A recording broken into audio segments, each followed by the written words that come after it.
L'associació Tirius Cullera va ser guardonada el passat divendres amb el Premi Verge del Castell, un distintiu que li arriba a l'agrupació després de 40 anys d'esforç, treball i dedicació en benefici de la dona cullerenca i que l'han convertit en un important referent social i cultural de la ciutat. La presidenta de l'entitat, Adela Albero, va rebre el guardó en la gala que organitza la Regidoria de la Dona per commemorar el 8 de març de mans de l'alcalde de la ciutat, Ernesto San Juan. Bueno, pues com pots imaginar-te, és una alegria molt gran que estos 40 anys que té de vida l'associació Tirius en Cullera avui siguen reconeguts.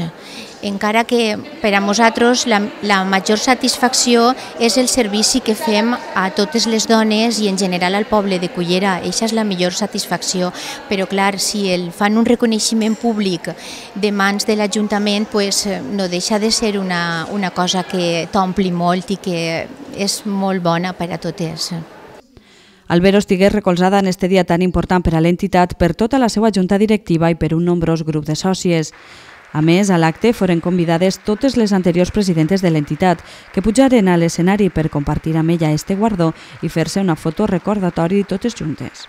Bueno, efectivament és un dia important per a l'entitat. Enguany es compleixen 40 anys des de la fundació d'esta entitat en Cullera i jo crec que han sigut molt amables i nosaltres ens sentim molt honrades que l'Ajuntament els ha concedit aquest premi que es dona en el Dia de la Dona, precisament perquè nosaltres som una organització dedicada exclusivament a les dones, encara que en les portes obertes sempre pels homes.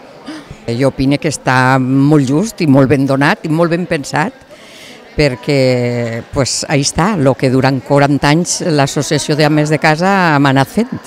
Jo opino que tota consideració a una entitat, a una entitat que té un reconeixement a nivell sense ànim de lucre i han treballat moltíssim totes, des de la primera presidenta fins a l'última presidenta. Jo opino que cada una en la seva personalitat ha donat de si tot el que ha pogut. Per commemorar este 40 aniversari, Tirius està preparant una programació especial que tindrà lloc en la Setmana de Festes Majors. Així, en l'exposició dels treballs dels diferents cursets hi haurà un apartat dedicat a l'aniversari i el dimecres 10, en acabar l'ofrena floral a la patrona, es commemoraran els 40 anys amb un dinar especial on totes les sòcies rebran un recordatori. L'acte també va servir per entregar els premis del concurs anual de dibuix i redacció Jo col·laboré a casa i tu. Pel que fa al de dibuix, els guardonats han sigut Marta Serra amb el segon premi i Àngela Peris amb el primer, les dos del Col·le de la Milagrosa. Pel que fa al de redacció, el segon premi anà a mans de Guillem Roig, també de la Milagrosa, i el primer se l'adjudica Àngela Cerveró, dels Maristes. La gala finalitza amb un espectacle de màgia.